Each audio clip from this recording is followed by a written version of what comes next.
In this video, we are fixing another silly issue.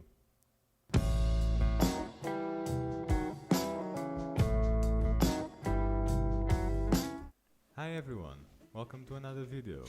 This time I'm gonna do a voiceover instead of talking as I work because I found out that I'm not very good at doing that.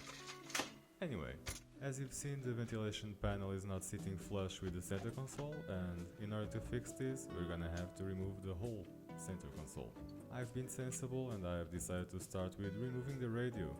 Next come the air vents, which are all part of this panel, and then we remove the air intakes. I mean, if I can.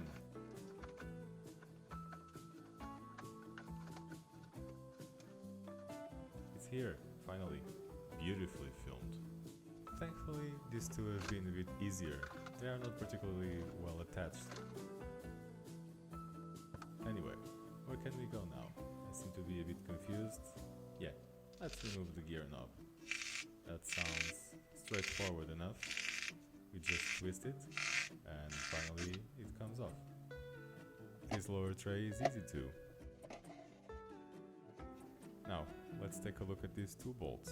It doesn't look like they are doing much because there's quite a gap between the center console and the dashboard. You can see it here. You can also see that the radio cables are a mess, they are all entangled. I'll have to try and tidy them up later in this video. But for now, let's keep going and remove the lower bolts.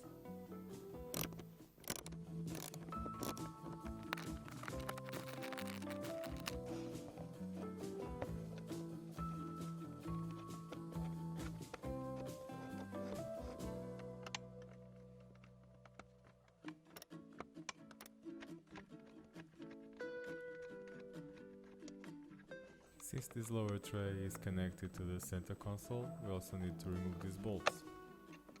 I find that you shouldn't really put a lot of weight on this tray because the bolts are small and this seems fragile.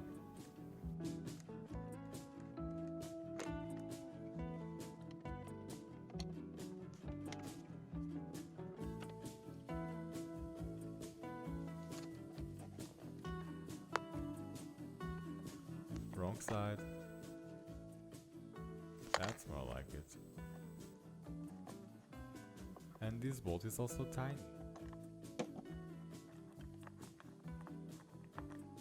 A good shake, the most persuasive method.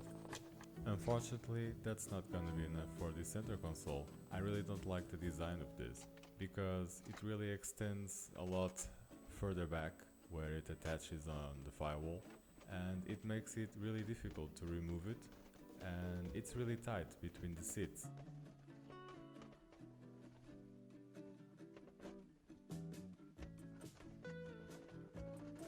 It doesn't look too difficult here because I've spared you the horror.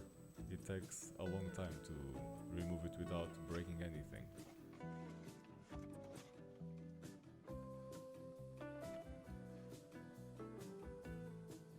There are also a lot of cables that get in the way because this car used to have an aftermarket alarm system. You can also see here why the center console had that gap at the top. The plastic is broken around the rivets. We're just gonna bodge this up with some foam.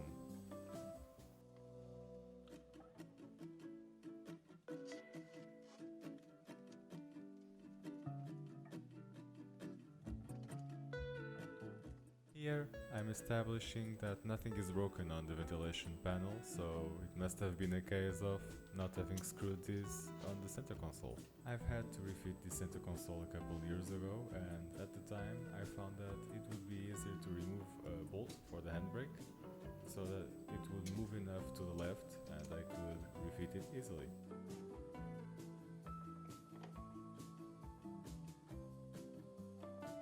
As you can see, it's still a pain, and it seems that 2 hands are not enough, because you have to guide it everywhere.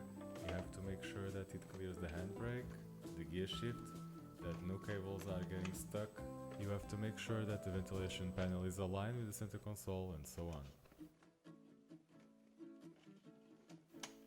You know what would be a good idea? Yes, to tighten these bolts this time.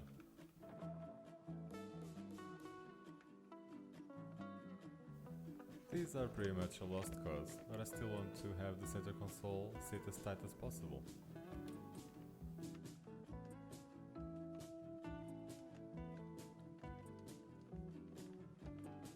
I don't smoke, but we still want a working cigarette lighter, don't we?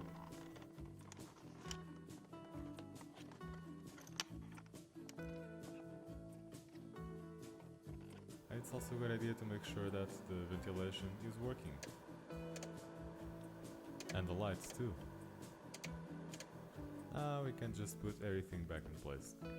This is how it's looking, but before continuing, we still have to take care of the radio loom.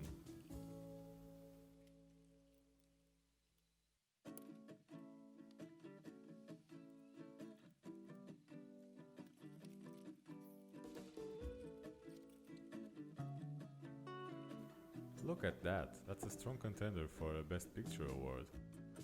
My guess is that I was fitting the air ducts and now it's time for the outer panel. And now we should have a working radio too.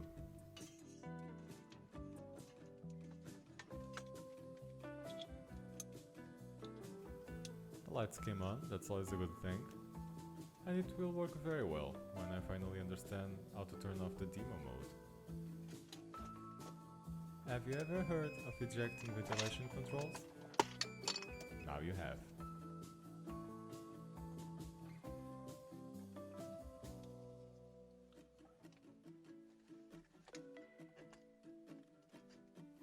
Problem solved. Let's continue.